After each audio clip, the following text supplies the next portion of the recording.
बसून घ्या. भास्कररावांना बोलू द्या. बसून द्या. बसून घ्या. बोला. सन्माननीय अध्यक्ष महोदय, ही गोष्ट खरी आहे की बीएससी मध्ये चर्चा होत असताना जे होणारे निर्णय आहेत ते सर्वसाधारणपणे युनॅनिमसली व्हावेत अशा प्रकारची अपेक्षा असते. हे मी मान्यच करतो. दुसरी गोष्ट, मला हाही नियम माहीत आहे की सर्वसाधारणपणे बीएससी मध्ये झालेली चर्चा येऊन बाहेर बोलायचं नसतं, हेही मला माहिती आहे. तरी मी बोललोय, हेही मी मान्य करतो. मी कधी आयुष्यात खोटं बोलत नाही. पण अध्यक्ष महोदय, आपण असा मेसेज आमच्या समोर पाठवतोय. सन्मान्य सदस्य नानाभाऊ पटोले यांनी जो मुद्दा उपस्थित केला की हे अधिवेशन विदर्भाचा असल्यामुळे विदर्भ करारानुसार व्हायला पाहिजे, हा त्यांचा प्रमुख मुद्दा.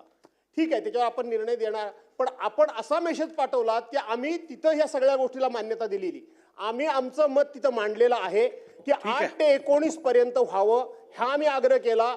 एखादा आठवडा अधिक वाढवा म्हणून आग्रह केला. निर्णय झाला इथपर्यंत ठीक आहे, परंतु तुम्ही आमच्याबद्दल संशयाचं वातावरण निर्माण करू नये असं मला म्हणायचं. ठीक आहे. चल.